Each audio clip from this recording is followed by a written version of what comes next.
Queridos amigos, es un placer saludarlos de nueva cuenta después de unas muy buenas, gratificantes semanas de Pascua y Santa, donde pues nos tomamos a la tarea de repensar, descansar, y ahora es momento de activarnos de nueva cuenta aquí desde el Hotel Francés de México para el mundo, de Jalisco especialmente para todo México, un referente nacional.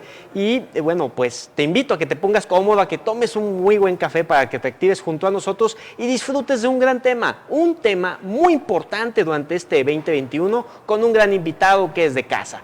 Muy pronto sabrás de quién se trata. Sin más, vamos para allá.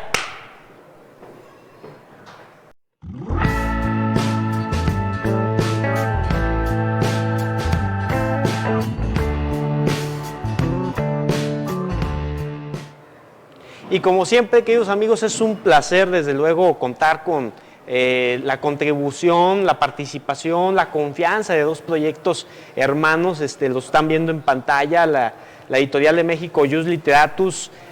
Visítenlos a través de sus redes sociales. También pues busquen Yacún Flores, www.yacunflores.com, donde podrán adquirir lo mejor. Lo están viendo en pantalla. Excelentes obsequios para las personas que más estiman y quieren. Así que los agradecemos. Y bueno, pues ahora ya vamos a dar presentación a nuestro gran invitado, Fernando Agraz, consultor jurídico. Vamos a hablar de la defraudación fiscal y además de los bloqueos a las cuentas bancarias, un temazo, y ya van a ver por qué. Mi querido Fernando, eres de casa, eres un experto como muy pocos, y esta pandemia no te limitó a seguir contribuyendo tus conocimientos a todos los bloques jurídicos. Bienvenido. Gracias, Rodolfo, agradezco tu invitación, las consideraciones que tienes siempre con nosotros, y por un lado y otro, pues sí, la pandemia no se detuvo en temas legales de verificar el cumplimiento, la persecución de delitos, ¿sí? Y en esta ocasión, como bien tú comentas, pues habremos de platicar un poquito con tu auditorio cuál es la verdadera realidad que está sucediendo en cuestiones de defraudación fiscal, de bloqueo de cuentas, y este bloqueo de cuentas un poquito en el tema de qué sucede también con el lavado de dinero, porque el bloqueo de cuentas que está generando la Unidad de Inteligencia Financiera es bajo el argumento de que se investiga un supuesto lavado de dinero. Claro. ¿No? Todo esto a la luz de la vida informática, Rodolfo, porque los delitos nunca vieron venir la vida informática. Es decir, así es. En este caso, todos los delitos, ¿no? Más donde se utiliza un instrumento lícito de utilización para un fin ilícito, por ejemplo, ¿no? Claro. Ya hemos visto en otros foros con otros compañeros que tú has entrevistado que nos hablan de los delitos informáticos. Y tal parece, Rodolfo, que ahora esta defraudación fiscal y el lavado de dinero son delitos informáticos cuando tienen que ver con este ámbito de la cibernética, ¿no? Ya sabemos que es la cibernética que utiliza la informática. Al final del día el tema puede ser digital, ¿sí? Por el lenguaje digital. Y esto es muy importante definir porque ustedes han escuchado en los medios que dicen, oye, las empresas fantasma, ¿no? La información de la nube. Y eso es hacer impreciso muchos conceptos. Lamentablemente no podemos seguir tratando estos temas con un lenguaje práctico, sino tiene que ser ya con un lenguaje verdaderamente técnico de cómo nosotros lo usamos en juzgados. ¿Qué es lo que le hemos llevado al juez penal cuando hablamos de defraudación fiscal, cuando hablamos de lavado de dinero, para justificar bloqueos de cuentas, aseguramientos, valoraciones de medidas cautelares o medidas precautorias? Claro. ¿Sí?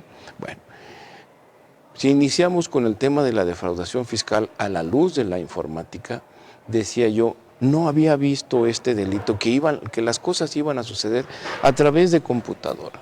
Nunca lo habíamos pensado. No, antes lo que sucedía era, ibas y comprabas tus formas fiscales en la papelería, acompañabas copia de tu identificación, tu poder y tu legajo de anexos que eran tu declaración. Y la ley, el legislador en la ley plasmó, quiero saber quién me dice esto. Y esa era la forma porque era documental, era en físico, era en papel. Pero ahora siendo en tema informático, ¿qué crees? Ya nadie presenta declaraciones, ¿sí? Y cuando he dicho esto en foros de contadores, pues todos se quedan así, ¿no? Porque ¿cómo que no? Sí, se supone que es una obligación, sí o sí. Sí, pero no se presentan, se envían. Así es. Y entonces, a lo mejor en el tema del lenguaje administrativo fiscal pudiera ser lo mismo, pero en el tema penal, donde tenemos que atender al artículo 14 constitucional, en el principio de taxatividad, de que no se vale decir se parece, se asemeja, es decir, la analogía o la mayoría de razón, el te la doy por buena, es que es lo mismo. El poder de la palabra.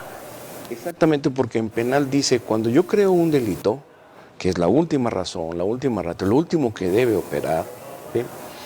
ya pongo ahí conceptos, palabras, pero son conceptos jurídicos que son exactamente estos los que quiero sancionar penalmente. No te vayas a la derecha o a la izquierda, estos son, es de estricta aplicación. Y entonces, por eso, si leemos el Código Fiscal en el tema de los delitos, pues no hablan de enviar, no hablan de la utilización de claves, en fin. La ley FinTech o FinTech, ley de tecnologías financieras, ley de la tecnología de bancos en cuestión financiera, ya nos aporta, Rodolfo, conceptos y una dinámica de cómo sí suceden las operaciones bancarias, ¿sí? Ya nos hablan de activos virtuales, de fondos de pago electrónico, porque eso es lo que utilizas información. Si yo te transfiero a ti con mi aplicación en el teléfono, porque ahora ¿dónde está el banco? En el teléfono. Así es. Te transfiero 100 pesos, digamos, ¿sí? No te mandé dinero, te mandé información, te mandé datos. Así es. Y entonces, ¿cómo vamos a hablar de lavado de dinero si no fue dinero? Para el tema penal esto es muy relevante, ¿sí? Bueno, y en el tema de la defraudación, ¿qué es lo que estás haciendo? ¿Sí? ¿Qué es lo que está sucediendo? ¿A quién quiere perseguir este código fiscal cuando se está utilizando un sistema informático? Pues resulta que antes decían el socio, el administrador, el representante y el contador son los que tienen que ver, son los que están aquí al tanto del tema fiscal de la empresa. Pues sí, claro. Y a lo mejor sería entre ellos la participación, pero a la hora de enviar y presentar, es un capturista. Es la persona que utiliza la clave fiel, la clave CIEC, quien envía. Y esa persona nunca habla con nadie de Hacienda. El delito de la defraudación fiscal en el artículo 108 nos refiere el que con uso de engaños o aprovechamiento de errores omita total o parcialmente el pago de alguna contribución. Así ¿sí? es. O obtenga un beneficio indebido. Ok, pero habla de engaños y para engañar necesitas una víctima, Rodolfo. Y esa víctima tiene que ser una persona física. No se puede engañar a máquinas. Todo el conocimiento humano nos dice, las máquinas no se engañan, se manipulan. Pero hay algo importante ahí, doctor, y es bueno contextualizar porque me parece muy importante decir minuciosamente algunas de las cosas que nos ha dicho. Para empezar, la argumentación aquí es primordial. Sí, señor. La redacción igualmente. Y eso es un error que no puede cometer el abogado defensor o el mucho Ministerio menos Público. El Ministerio Público, el juez, etcétera. Eso por un lado, pero por el otro acaba de mencionar algo muy importante, el hecho de las máquinas, de la automatización y de la inteligencia artificial. Pero aquí hay algo muy relevante que nada parte de la nada. Es decir, si bien en algún momento, hablando ya más técnico, querido auditorio, sí, está la inteligencia artificial, ya está con Machine Learning, está determinando sus propias acciones, sí, más allá de la inteligencia humana quien la programó, pero al principio no fue así. Entonces, si hay algún delito de por medio, puede irse directamente al programador que hizo que esa máquina genere esos ilícitos, ¿o sí, no? Sí, y fíjate que eso es lo que se ha jactado la jefa del SAT, ¿sí? Que nos dijo, oigan, fíjense, detectamos todas estas irregularidades sin la valoración de ninguna persona, sin distraer a ningún servidor público, sino fue el algoritmo, Machine Learning que dices tú, del sistema, ¿sí? Y nos detectó irregularidades, facturólogos, flujos indebidos, inexistencias de operaciones. Pero entonces no existe una víctima. Si yo plasmo mi conducta, mi engaño, ¿no? Vamos a decir, en la computadora nos engaña la máquina. Y si esto se va a una plataforma, no se engaña a la plataforma, al algoritmo. Y si esto llega a una institución, ¿se pueden engañar a instituciones? No, solo a personas. Pero ya no hay persona. Entonces, no existe el engaño electrónico cuando usamos esta inteligencia electrónica, ¿sí? Eso es por un lado. Y luego, en la persecución de las personas, ¿quién fue el que dijo la mentira? ¿Quién vino a decirme? ¿Quién envió esta información? Claro. Y en ese contexto es quien fue el capturista y envió, ¿sí? Ahí podemos preguntarnos, Rodolfo, oye, y entonces, ¿no es el contador? No es el socio, no es el administrador, es el que realizó la operación conductualmente. Conductualmente. Y no vamos a lograr nunca encontrar a nadie si no logramos una bioidentidad, una biometría de quién es esta persona. Hemos insistido en otros foros, tú y yo, en otras pláticas que ya tuvimos, me acuerdo en el año 2019. 2019. Que dijimos, oye, pues en el banco vas y pones tu dedo para hacer operaciones. Huella dactilar. Ya no, ajá, o el iris o la voz, que ya los bancos te piden hacer esas identificaciones. ¿Sí? Ahora, un pequeño paréntesis, mi estimado doctor, y creo que es oportuno decirlo, sí. El tema de la geolocalización, ¿no?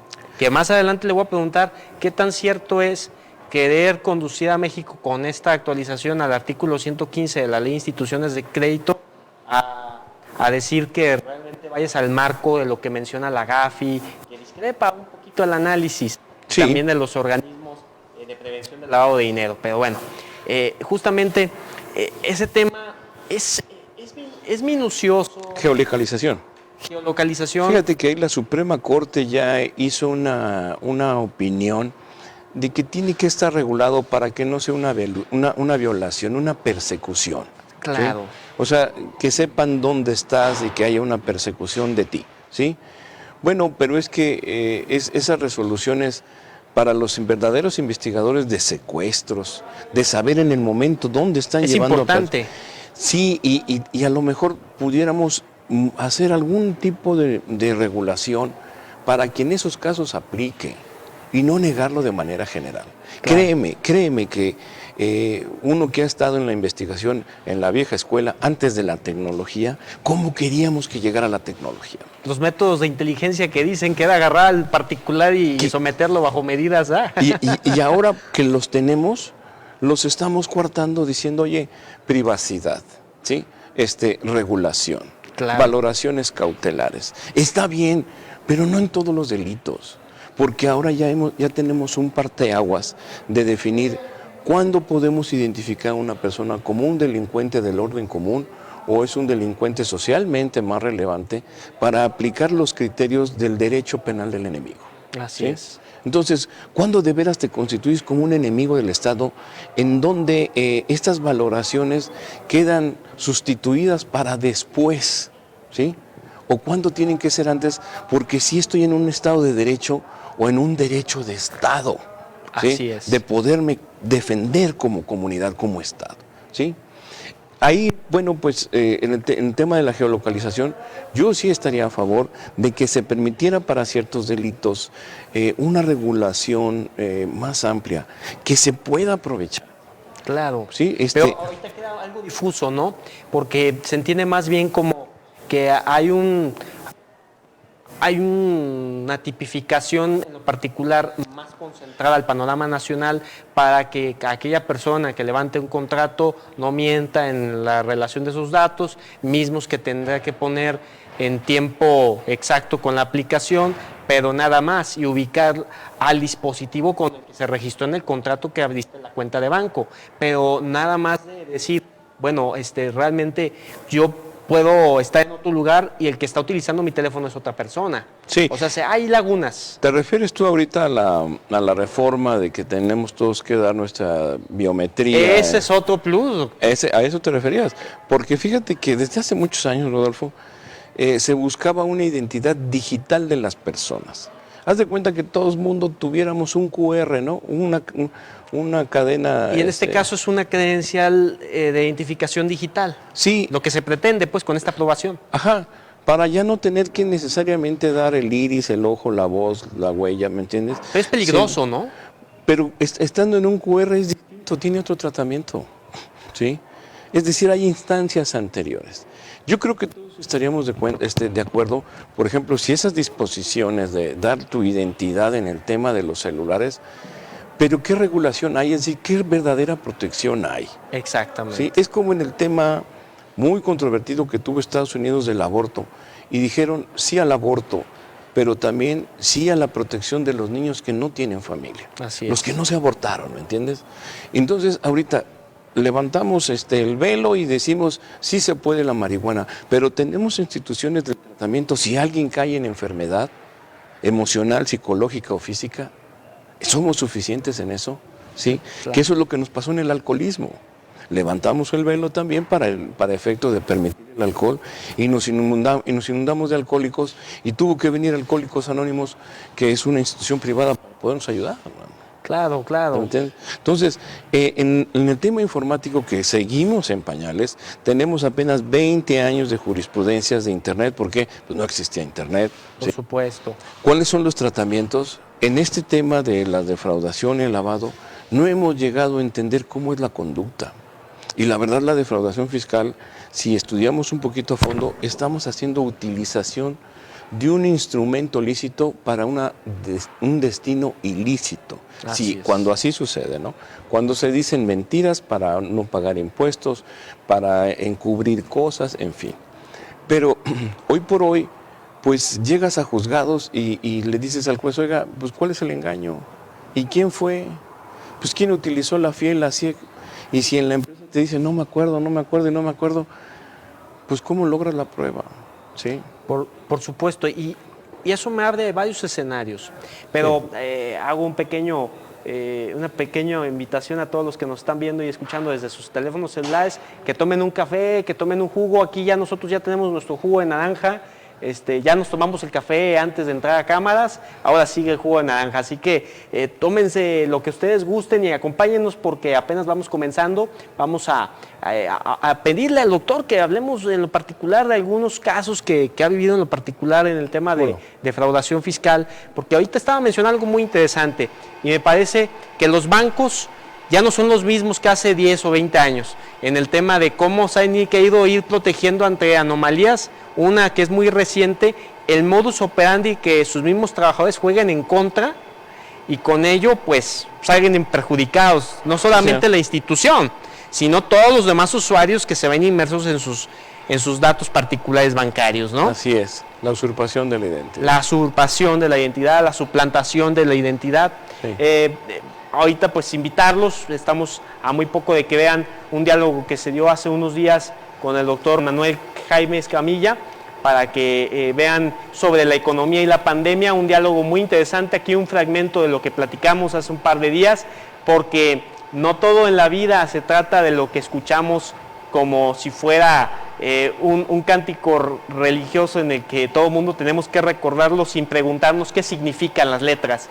Y es justamente lo que es este fragmento que van a ver a continuación. Así que 3, 2, 1, vamos para allá.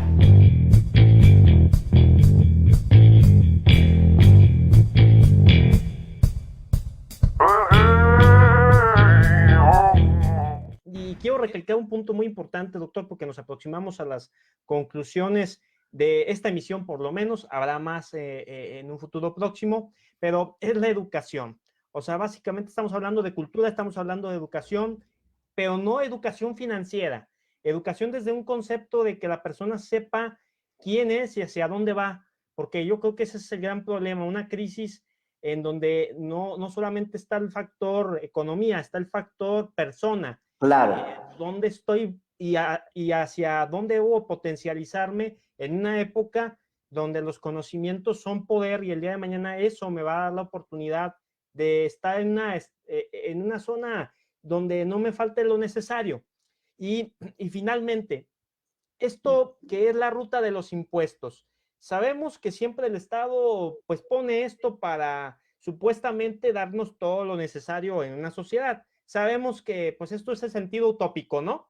El sentido deseado. Realmente no. Falla la seguridad, fallan los servicios básicos, en fin. Y aparte te agregan impuestos adicionales sobre el impuesto que vas a pagar.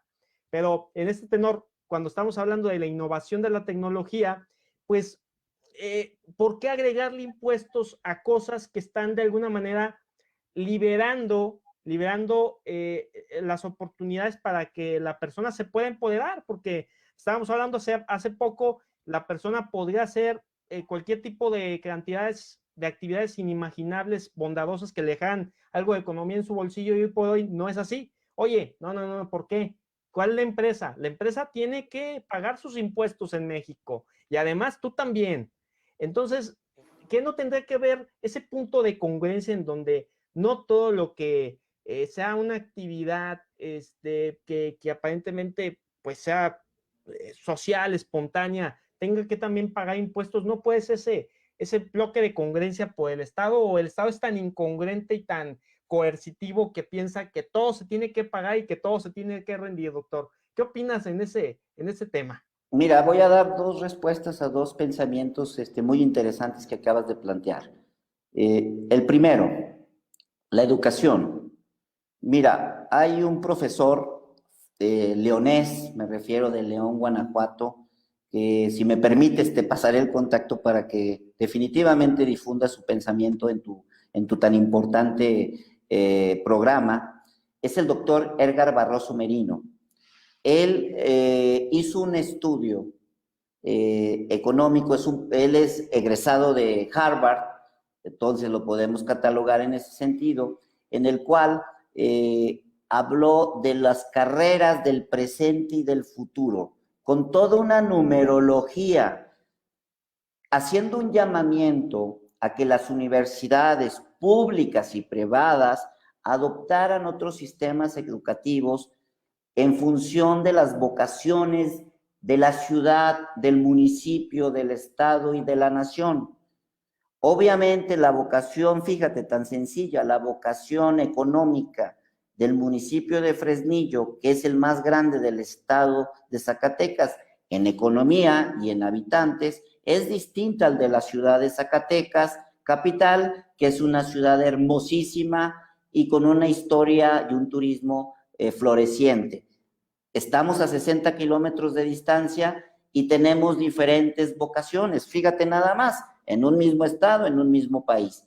Entonces, lo que plantea el doctor Edgar Barroso es que el grupo de universidades se unan para hacer, les presentó un documento que yo tengo en mi poder, en el caso específico aquí en Fresnillo, donde les hace el llamamiento a actualizar sus planes de estudios y verse a las necesidades del presente y del futuro para precisamente pues generar esto que estamos platicando. No desdeña las carreras tradicionales, abogados, contadores, ingenieros. Creo que siempre van a ser necesarias este tipo de carreras. Sin embargo, las empresas ahorita están solicitando, las que hay en ciertas partes de la República, diferentes habilidades por parte de los jóvenes estudiantes. Entonces, sí es muy importante decir en este sentido, para responder concretamente tu pregunta, que las universidades, tanto públicas como privadas, sean factor de desarrollo y no sean simplemente ofrezcan programas donde el muchacho, el joven, la jovencita vaya y se siente por 3 años, cuando en la realidad pues tiene que emigrar o tiene que dedicarse a otra cosa porque definitivamente no hay trabajo en lo que estudió.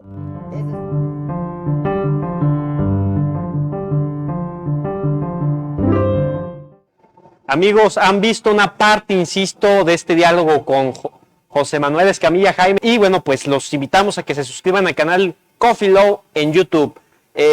Café Jurídico ya es Coffee Law SC, para que si les llegó la notificación no piensen que hubo un cambio de página o algo extraño de por medio, simplemente es el nombre tal cual de esta sociedad civil. Así que, bueno, continuamos con el tema. Estábamos en el entredicho de hablar sobre algunos casos en lo particular de la defraudación fiscal, hablando precisamente de esta responsabilidad y actualización que han tenido que hacer las instituciones financieras para hacerle un frente, porque ha sido impresionante, doctor, ver cómo autoridades, no solamente ciudadanos a pie que somos todos nosotros, autoridades que están frente a alguna encomienda, cualquiera que ésta sea, ellos mismos han caído en la trampa de personas que han trabajado en bancos o han dejado de trabajar, se han robado mecanismos, los implantan en toda una colonia y hacen operaciones para robo de identidad. Sí, bueno, ahí tenemos, Rodolfo, para ese tipo de casos la ley Fintech, que es la ley de instituciones de tecnologías financieras que utilizan sistemas informáticos, y del artículo 130 al 136 de esta ley están los delitos que contemplan la defensa del sistema, la defensa de los intereses o patrimonio del banco, de la institución o de los cuentavientes, ¿sí? Y fíjate que esa ley ya maneja un lenguaje de conceptos como si sucede. Dice, quien con uso de claves, contraseñas, dispositivos electrónicos, electromagnéticos, digitales o cualquier, eso sí, ¿sí? Y ahí ya nos estamos protegiendo, ¿sí? Ahí ya está contemplando cómo sí suceden las conductas en estos temas de cuestiones financieras. Pero en el tema de la defraudación no tenemos esa actualización. Ni siquiera, y ya tenemos años utilizando claves, contraseñas, NIC, NIFS, fiel. Bueno, empezó la fea y luego fue la fiel, porque todos los que somos feitos tenemos que ser fieles, ¿no? Primero fue la clave fea y luego la fiel, ahora es la e-firma, ¿no? E-firma. Y entonces, en esta transformación entran otros actores, Rodolfo. Entran otras leyes y entonces hay una conjunción de disposiciones donde, por ejemplo, en los temas de delito fiscal, no solo defraudación, la compraventa de facturas que quedó en el artículo 113 bis del Código Fiscal de la Federación, nos refiere quien expida, adquiera, compre o enajene comprobantes fiscales que amparen operaciones falsas, inexistentes o acto jurídico simulado. Nadie puede expedir facturas. O CFDIs no son facturas, son certificados. Porque ¿quién lo expide? El certificador. La propia ley no nos da la oportunidad de que el contribuyente sea quien expida un CFDI. Y si se lo compras al certificador, pues fuiste con él. Claro, o sea, fuiste con el que tiene la máquina, la computadora, ¿sí? Por ejemplo, pensar, para no pisar callos, que existe un certificador que se llama factura electrónica, ¿no? Así es. Y entonces factura electrónica tiene los archivos, es quien emite. Y la ley de firma electrónica dice que el que pide eso es solo un solicitante. No, no lo expide. Artículo 18 y 20 ahí de la ley de firma electrónica. Es decir, los contribuyentes no expiden CFDIs, ¿sí? Y entonces, eso para decir quién es el facturólogo, el facturero, ¿sí? Pues es el certificador. Así es. Si yo te presento un CFDI aquí y te digo, oye, tú emitiste esto, vamos a decir, no, tiene un conjunto de elementos que yo no hice y no son propios. No puedo decir esto es. Así es. Entonces, en la dinámica que ha ido avanzando a pasos más rápidos que la ley, o por lo menos la ley penal en mi tema, esta dinámica de supervisión y de comunicación con Hacienda, como con bancos, ¿sí?, como el comercio electrónico también, ha ido más rápido y la regulación legal no está a ese momento, ¿sí? No, ¿cómo plasmar las conductas electrónicas, informáticas o cibernéticas? ¿Cómo se consideran? ¿Es la utilización del sistema? ¿Es un instrumento legal para destinación ilícita? ¿O es en sí mismo la ilicitud? ¿Puedo plasmar en esta base de datos actos ilícitos? Vamos a ver lavado de dinero. Cuando yo te transfiero 100 pesos de mi aplicación del teléfono, de mi banco, ¿no? Y te doy de alta y me dice espérese 3 horas y ya me esperé 3 horas y te mando una transferencia, ¿sí? ¿Te transferí dinero, Rodolfo? No. Te transferí información, te transferí datos. Y si te quieren acusar a ti de estar recibiendo dinero producto de una actividad ilícita, ¿sí?, tú con gran sonrisa puedes decir, no es cierto, porque a mí me transfirieron, no dinero, datos de una plataforma lícita. Porque los bancos operan recursos ilícitos. Claro que no. ¿No? ¿Información ilícita? No. puede que agarres dinero de un robo, de un secuestro, de un fraude y lo lleves al banco y lo bancarices, lo presentes en depósito. Así Totalmente de acuerdo. Pero después ya no es dinero, Rodolfo. Y esto han sido parte de las defensas que se han plasmado ante los jueces penales en acusaciones verdaderas de delincuencia organizada, de operación con recursos de procedencia ilícita, de lavado de activos, ¿sí? Y es que yo siempre he dicho, si le llamamos lavado de autopartes, le entendemos mejor a decirle lavado de dinero. Así es. Porque si nos roban autopartes, compañeros, entendemos, ¿no? Podemos ubicar un lugar en donde decimos, en ese lugar, en ese lote, ¿no? Esas personas y esas autopartes robadas, ahí esas personas están haciendo operación con recursos de procedencia ilícita, autopartes robadas. Pero se puede afirmar que en ese banco esas personas están operando recursos ilícitos, dinero de procedencia ilícita. No, no se puede. Y aun cuando así sea, ¿ya me entiendes? Entonces, esta nueva realidad informática ha descontextualizado enormemente a las cuestiones conductuales. Por eso existe este dilema que platicamos y he visto en tus programas, Rodolfo, que la GAFI, Grupo de Acción Financiera Internacional, un organismo internacional, la OCDE, ¿sí? Organización de la Cooperación para el Desarrollo Económico, que emiten recomendaciones y aunque se tomen como instrucciones o mandatos o no, son imprecisos porque ya al aterrizarlos técnicamente no están velando por una conducta. Y entonces, para poder echar mano de estas disposiciones o recomendaciones y aplicarlas ya a nuestra legislación, tenemos que violar el 14 constitucional y decir, se asemeja, mayoría de razón, analogía. Cuando en penal no se permite eso, ¿sí? Es por eso que se dice, la Unidad de Inteligencia Financiera puede investigar lavado de dinero y ordenar bloqueos de cuentas. Eso no es cierto. Y ya tenemos muchísima material ahí en cuestión de la Suprema Corte, disposiciones que han salido y tesis de jurisprudencia en el cual se ha contextualizado en cuestión de lavado de dinero. No tienes facultades para investigar delitos. Tampoco tiene Hacienda en el tema de la Procu Fiscal ni de SAT. ¿Y cómo se resolvería eso, Rodolfo? Si el Ministerio Público le mandara un oficio a esas instituciones y les dijera, ayúdame a hacer esto, para que se pueda señalar que hay una investigación con mando y conducción del Ministerio Público. Pero no es así. Tú solito no te puedes aventar, Hacienda, a investigar esto. ¿Por qué? Porque como no hay mando y conducción es violatorio, ¿sí?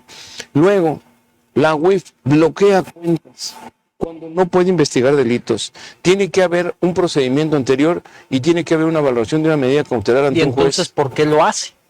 Lo hace por una cuestión arbitraria.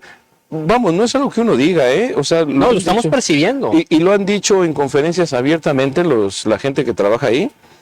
Ha llegado y dicho, pues a mí no me interesa que sea inconstitucional, nosotros lo vamos a seguir aplicando. ¿Por qué? Porque es un sistema de control y de golpeteo. Vaya, lo observamos. Sí. Con innumerables casos, lamentablemente. Así es, nada más que abusados con las respuestas, ¿no?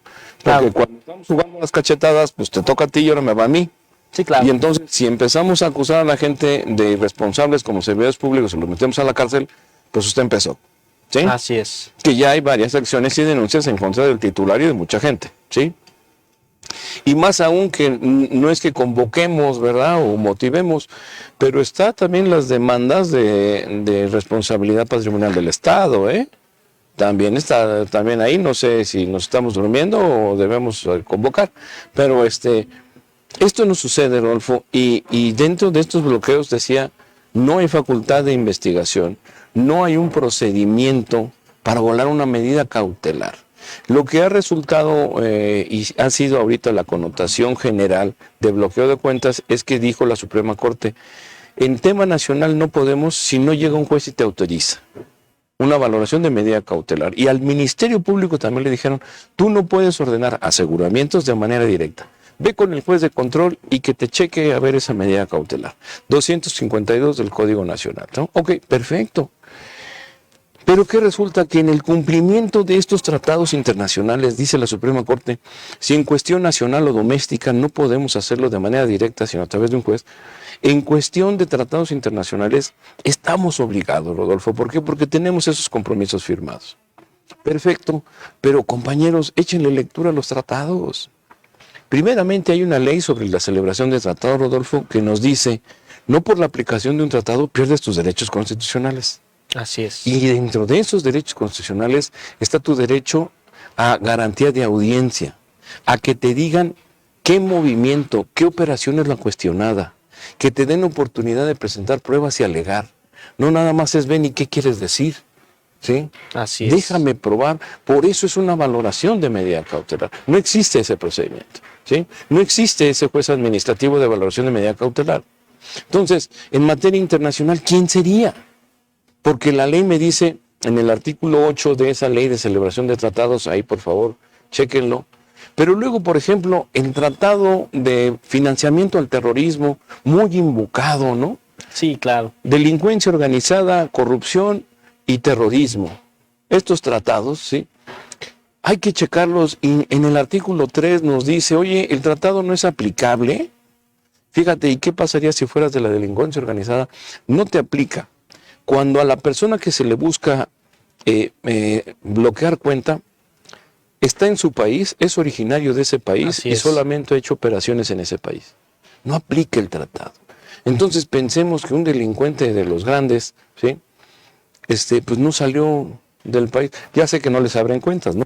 Pero a los primos y a los hermanos sí les abren cuentas. Y entonces, ¿qué sucede? Pues es que yo nunca he mandado dinero a Estados Unidos ni nada. Entonces, ¿de dónde te nace competencia para venir aquí a México y decir que lo bloqueemos? ¿Hay otras casuísticas? Ese es el artículo 3. Y ahí nos dice, si Estados Unidos tuviera chance, ¿me entiendes? Entonces, ya entrando un poquito en este contexto, lo que estamos viendo, a lo mejor por ahí del 2014, Rodolfo, veíamos una autoridad a palos de ciego y a prueba y error que estaba aplicando una ley en cumplimiento a tratados, ¿sí?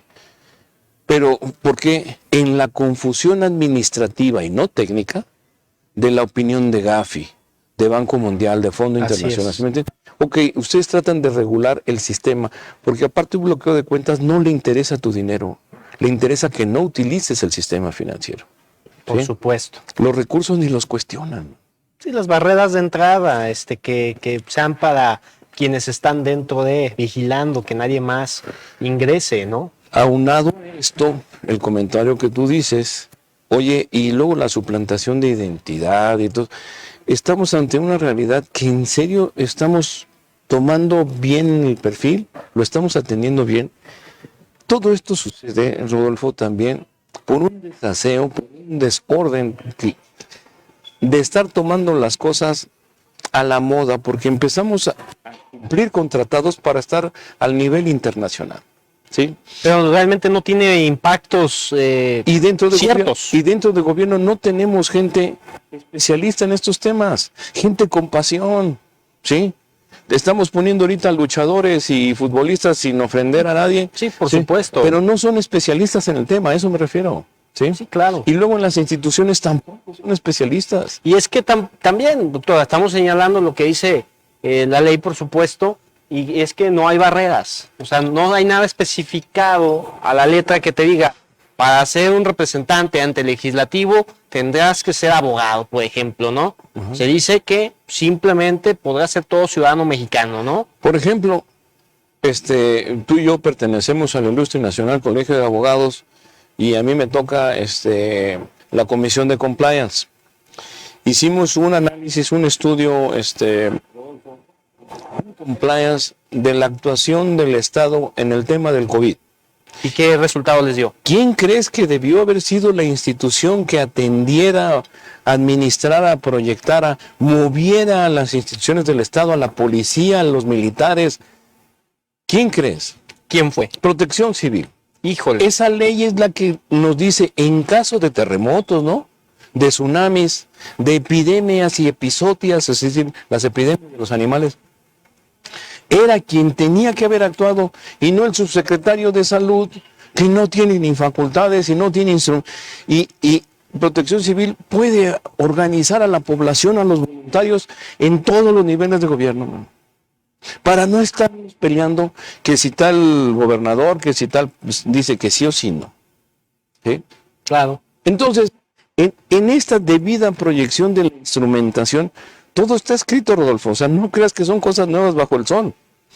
En los temas informáticos, electrónicos, hay países que nos llevan mucha ventaja, ¿no? Colombia, Ecuador en temas de lavado de dinero, en temas de protección del sistema financiero. ¿Y qué hacemos a la mexicana? ¿Sí? Sí, así es. Ahorita en 15 minutos mexicanos son como 2 años, man. ¿Sí? Sí. Entonces, vamos muy retrasados en todos esos temas. O tal vez un poco más. O tal vez un poco más, bueno, sí, 20 años en cuestiones de los tratamientos por ejemplo, decíamos ahorita, ¿qué pasa con la geolocalización? El tratamiento del contenido del WhatsApp, de los correos. En cuestión penal ya se habla de cómo intervenir, cómo hacer la extracción de esas informaciones, ¿sí? Para ser utilizadas como pruebas. Yo creo que es muy debido porque ahora el mundo sucede en tu teléfono, en la tablet, en la computadora. Eso me parece importante, doctor. Cuando se llega a presentar esto y tú como abogado tienes que hacer las cosas bien, yo siempre he dicho que, a ver, cuando se habla de prueba digital puesta a disposición para que un perito le dé veracidad de que una prueba informática, una pericial, y ¿no? que Por posteriormente se valide ante el juez, porque si el juez dice, pues no le entiendo y aparte carece de toda certidumbre de veracidad, pues esto va a quedar desechado, ¿no? Sí. Pero ¿cómo se haría? Porque no se trata de imprimir una hoja como muchos abogados piensan aún, ¿no? Que a los estudiantes que nos ven, pues no lo hagan. Sino se trata de tener preservado el dispositivo que se presume que fue alterado, ¿no? O que pueda tener esta prueba. Bueno, dijiste algo ya vas muy adelante, pero en un inicio pudiéramos tomar un poquito la metodología o el estilo anterior de la escuela tradicional, ¿no? Sí, claro. Pues tienes tu huella digital, tienes tu firma hológrafa de puño y letra, tienes un iris, tienes un ADN que en diferentes formas son tu identidad, ¿no? Así es. Por eso decíamos, ¿qué pasaría si tú tuvieras una credencial, un QR personal? ¿Y qué pasaría también si tus dispositivos están dados de alta? Porque tú sabes, por ejemplo, que abres Netflix o abres Face y te dice, oye, se está abriendo tu cuenta en un lugar donde nunca te he visto, que es parte de la geolocalización, es tú aceptar que haya una lectura de tus datos, ¿no? ¿Ok? ¿Sí? ¿Qué pasaría? Porque eso es importante. Una cosa es que me identifiques a mí como actor, como gente que está motivando el sistema. Por supuesto. Pero realmente lo que necesitamos para la validación del contenido de la información es que 2 máquinas se entiendan. Así es. ¿Sí? Es decir, una computadora con otra ya tengan un cierto programa y digan, oye, yo checo el Netflix y me meto a Google y hago muchas cosas, pero el día que hable contigo, banco, pídeme unas contraseñas directas, máquina a máquina. Cuando hable con una institución, no solamente un QR, sino que las máquinas tengan una validación. Sí, un cifrado, una encriptación. Oye, pero entonces yo quiero entrar a mi banco desde mi teléfono. Te vas a tener que conectar primero con tu servidor, ¿sí? O con la máquina de tu casa, que es la que está identificada. Ahora se puede sencillísimo, man, ¿sí? Es como si, oye, me conecto a Facebook y de Facebook me conecto al mundo. Bueno, sería lo mismo. Cuando hables con instituciones públicas, hagamos este puente para la validación. No olvidando, obviamente, la seguridad que ello conlleva. Claro, la protección del sistema, de la información, en fin, de las personas. Pero este paso nos falta un poquito y en otros países esto ya está. Entonces, nunca hay nada de que, oye, ¿quién fue? ¿Quién vino a decir mentiras? Oye, no es cierto. ¿Cómo no, mi amigo? Pues sí. Mira, la máquina la tenemos ubicada. Aquí diríamos una prueba informática. El nodo, es decir, el punto de conexión que tuviste de tu teléfono, ¿no? De tu servicio de teléfono, ahí tienes tu internet. Desde ahí vemos que ahí estabas. Y tengo el IP de tu máquina. Es, la dirección IP. Bueno, para que no sea tan invasivo en tus cuestiones personales. Sí, intrusivo. Solamente en esta parte, digamos, el ejemplo que se me hace más sencillo, antes cuando había las máquinas de fax, Rodolfo, tú contestabas el teléfono y decías, bueno, ¿sí? Y oías, ah, caray, le hablan al fax.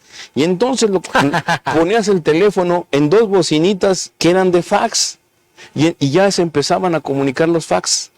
Es lo mismo que ahorita se sugiere, se haga para el tema de identidad financiera y bancaria. Claro. ¿Sí? No me des chance en todos los teléfonos, sino déjame ir a conectarme a una red de validación.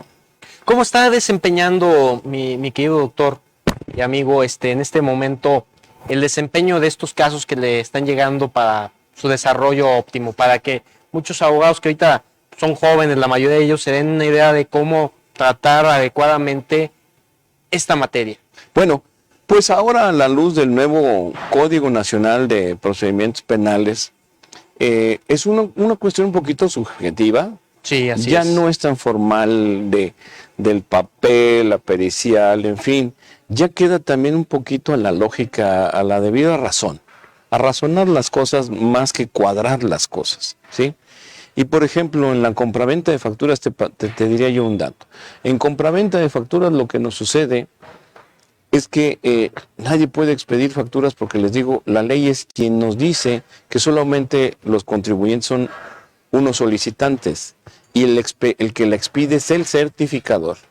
Y entonces al momento en el que en un expediente penal el Ministerio Público nos reprocha que nosotros expedimos facturas o que vendimos facturas y que aquí están las facturas y contienen datos inexistentes o falsos, pues no se puede. En primera decíamos, valídame el certificado, no la factura, trae al certificador.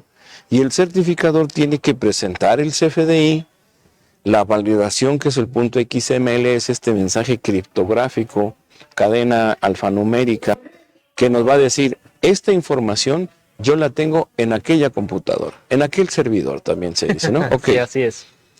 Pero ¿quién presenta esa información, Rodolfo? La presenta el certificador. Ese es el testigo de aportación, de acreditación de esos documentos, no el SAT. El SAT no tiene a su cargo porque él tiene consulta y los servidores públicos solamente pueden certificar los documentos que tienen a su cargo y ese servidor no lo tienen a cargo. Oye, pero nos compartieron la información y tenemos consulta. Sí, pero tú no tienes a tu cargo esa información, no la puedes certificar.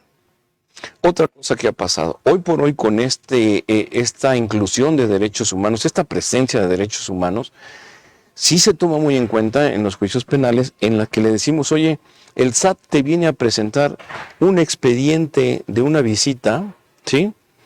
Pero no está bajo mando y conducción del Ministerio Público. ¿Por qué, Rodolfo? Porque no se puede tomar el dicho singular de una de las partes y tener por acreditar un delito. Lo tiene que investigar el Ministerio Público.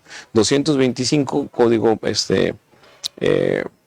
225, 252, me acuerdo, Código Nacional de Procedimientos Penales, que tiene que validar, 225, porque habla de la denuncia y la querella y que tiene que validar la información, ¿sí? Si yo llegara y decía, oye, me robaron un Rolex de $1,000,000, ok, perfecto, hecho. No, a ver, investígame primero, que sí sea, que se valide, en fin, es lo mismo. Entonces, todas estas actuaciones que llega la Secretaría de Hacienda, ¿sí? Pues tiene que investigarlas el MP. Encima no te presenta originales, te presenta copias certificadas. Y entonces tienes que llamar a todos a reconocimiento de contenido y firma de lo que está ahí, porque no tienes un expediente con actuaciones, tienes una documental pública. Y con un documento público, oye, pero es que está hecho por un servidor público en ejercicio de sus funciones. Sí, pero no tengo las actuaciones, no tengo la validación. La certificación, perfecto, pero al certificador le consta el contenido de lo que certifica. No, nada más le consta que este papel es igual a este. No le consta la verdad histórica. ¿Ya me entiendes? Claro, por supuesto. Bueno, y en parte de esa verdad histórica también podemos señalar que en materia fiscal, pues es una ley muy abusiva. Es decir, si no te encuentro, yo supongo lo que quiera. Se habla mucho de las presunciones, ¿no? Y de las responsabilidades solidarias. Pero estas presunciones y estas responsabilidades solidarias en materia penal no tienen valor, man, porque no se trata de yo supongo una conjetura, una presunción, no, acredítame la verdad histórica. Claro. ¿Sí? Y en las responsabilidades solidarias tampoco no hay solidarias, hay responsabilidades conductuales, intelectuales, es decir, Código Penal, fíjate, Código Fiscal dice, habla de los responsables de los delitos, cuando tendríamos que hablar de la autoría y coparticipación. Es un contexto un poquito distinto. Tú dirás, ¿qué diferencias hay? Pues es que ya cuando te paras con un juez penal, se habla distinto y es otra realidad. ¿Podríamos presumir de alguna manera, mi estimado doctor, pues de una práctica legislativa de mala fe? Sí, porque la ley fiscal está hecha a modo de Hacienda y cada vez que le ganan, le tapan, le mueven, le acomodan, ¿sí? ¿Qué es lo que hacen con los criterios que van generando para dirigir sus auditorías, en fin, todo su camino, cómo lo va enderezando? Y en cuestión penal es lo mismo, pero fíjate que yo no quisiera señalar que hay un descuido en materia penal, más bien hay un olvido. Hay un olvido. Un olvido porque no se ha actualizado esta ley, estos 26 artículos del apartado penal del Código Fiscal, no se han actualizado a la realidad informática. ¿Sí? Y eso es lo que se debe de hacer. Sí, o sea, si realmente queremos perseguir, lo que realmente se debe hacer, Adolfo, es que suelten todo lo penal, todo ya está en el Código Penal, ¿eh? O sea, todo lo que está en el Código Fiscal, persecución de esto, eso ya está. Y lo pones ahí con otro lenguaje y ya está equivocado. Como se tiene que aplicar la ley especial sobre la general, aplica la norma que está mal hecha. Ahora, si lo que está sucediendo es que te estás equivocando en cómo regular y luego no podemos, cómo legislar, pues y luego cómo aplicamos esto a los contribuyentes pillos que dicen, pues sigues equivocando, ¿no? Sí, pues por me voy supuesto. ahí, ¿sí? Pero no es el caso, ¿sí? Ahorita hay un boom de terror de instituciones de Hacienda, por no decir nombres, de que, no, sí, ahorita vamos contra los factureros y vamos contra toda esta realidad y vemos que el delito no jala, man. Sí, sí es. Los propios secretarios de Hacienda y jefes del SAT dijeron, este artículo no sirve para meter a la gente a la cárcel, el 113 bis, porque estaba hecho para facturas de papel, no electrónicas. Y defraudación fiscal, pues si ya no hay engaño electrónico, ¿cómo le hacemos? ¿Y a quién vas a encontrar si dices, oye, pues quiero saber quién fue el que me vino a decir mentiras? Pues el que vio la información y eso fue un capturista, ¿sabes quién fue? Pues no, a ver, tú eres el gerente o director general, administrador único de una empresa y te digo, licenciado Rodolfo, la clave fiel, ¿a quién se le entregó para que hiciera las declaraciones del año 2017? Y tú te sientas y honestamente me dices, oye, estoy protestado, ¿verdad? Sí, no me acuerdo, y no me acuerdo, y no me acuerdo, y no me acuerdo, ¿y cómo te saco de ahí? ¿Y Claro. me estás mintiendo? ¿Me estás falseando? Pues no recuerdas, man. Entonces, ¿a quién agarro? En materia penal, que quede muy claro esto. Hay criterios de jurisprudencia que nos dicen, no me acuses al cargo. Usted es el responsable de... No, acúsame lo que hizo. Por supuesto. Y entonces tienes que acusar. Tal fulano hizo, tal mengano hizo. En materia penal, puede que ni de la empresa seas. No tengas poderes, no tengas firma, pero participaste sí. Con eso. Así es. Pero tenemos que precisar eso. Necesitamos una actualización, como decías, que son más tus temas, informáticos, digitales, cibernéticos. Necesitamos que esta ley fiscal se actualice en ese tema para ver cómo se plasma la conducta. Y que tenga una buena técnica legislativa. Conceptual. Conceptual, ¿sí? Porque si no va a haber y va a detonar, como dicen normalmente, va a detonar más problemas, como dicen, va a salir peor la cura que la enfermedad, ¿no? Y eso es lo que se pretende evitar. Y te digo, la ley Fintech ya nos habla de algunos conceptos de cómo se utiliza un sistema informático para hablar financieramente, también fiscalmente. ¿Qué pasaría si el que con uso de la FIEL, de la CIEC, de la e-firma, de la tarjeta, del token, en fin, bueno, es que así sucede, ¿sí? Realice esto, ok, pero hoy por hoy no es así. Entonces, luego juntar las pruebas de eso para llevarlas a un juez, el procesamiento pues es distinto, man. Totalmente. Y olvídate ahorita una queja aparte, pues en tiempos de COVID, ahorita con los retrasos que hemos tenido por la inactividad procesal, hijo, ha sido terrible, ¿no? Porque en esta realidad tenemos clientes que están yendo a firmar cada 15 días y un año firmando cada 15 días sin poder avanzar en su juicio. ¿Sí? Qué terrible. Sí, eso es algo. Y bueno, pues como se han dado cuenta, queridos amigos, es un tema muy amplio, muy vasto y que no va a dejar de sorprendernos para bien o para mal. En este caso, pues despedirnos con la opinión, el exhorto, más que opinión, doctor, el exhorto que le hace a los que nos están viendo de que se preparen en ciertas áreas que se necesitan, porque hoy más que nunca hay que recordar que el Consejo de la Abogacía, los abogados, los colegios tienen también que pronunciarse a favor de la defensa del Estado de Derecho. ¿Qué le recomienda a los estudiantes, a los jóvenes abogados que están egresando y que se están dando cuenta que hay que actualizarse en estas áreas y cómo lo pueden hacer? Pues bueno, siendo esto de nueva escuela propio de su momento, ¿no? De su momento de estudio y de ejercicio profesional, también a los amigos, a los colegas o a los estudiosos que vienen de escuela vieja, ¿no? De la escuela clásica, estar al día de estos temas de la cibernética para explorar en esa ciencia parte que no es jurídica o de la parte que no es jurídica de estas ciencias, ¿sí? ¿Cómo lo podemos plasmar para regular? ¿Sí? Estar al tanto, por ejemplo, a los compañeros de licenciatura, de la prueba electrónica, cómo se presenta, cómo se hace una pericial de esta prueba electrónica, cómo llega a adecuar para temas fiscales, administrativos y penales conductuales. Estar al tanto de las realidades. Ahora es muy fácil con el internet en YouTube, las conferencias que se hacen en otros países, las opiniones, la búsqueda y la obtención de información está muy a la mano. Pero la verdad, como tú lo haces, uno que te conoce ya de tiempo, estás al día y en la actualización y hablas con mucha gente que son, todos tus amigos son gente muy, muy metida en el estudio, ¿no? Te vienen a dar ideas muy acabadas ya de cómo son las cosas, ¿sí? Estar en esa actualización permanente. En vez de que te estés echando una película, aviéntate una conferencia de 1 hora, de 2 horas de fulano de tal, ¿me entiendes? Y en vez de estar 1 hora oyendo música nomás para distraerte, pues aviéntate otra conferencia de un país o en fin, me explico. Hoy es así. Hoy son los requerimientos mínimos para que de veras generen un compromiso de ser buenos profesionistas en su beneficio.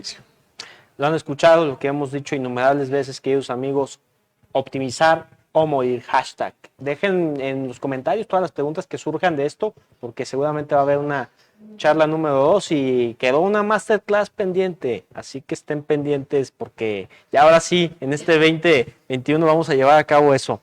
Fernando Agraz, consultor jurídico, gran amigo, y por supuesto están viendo en su pantalla el agradecimiento profundo a quienes hacen posible que semana con semana estemos en vivo con todas y todos ustedes. La Editorial de México, Jus Literatus y Yacún Flores. Visítenlos, www.yacunflores.com. Sin más, mi querido Fernando, te agradezco infinitamente. Al contrario, gracias a ti por el espacio y estamos pendientes ahora sí. Tu audiencia. Claro que sí. Ya está. Pactado está, en vivo y a todo color. Nos despedimos desde el icónico Hotel Francés, donde se recuerda lo importante que es la historia para recordar de dónde venimos y hacia dónde vamos. Cuídense mucho. Un abrazo a la distancia.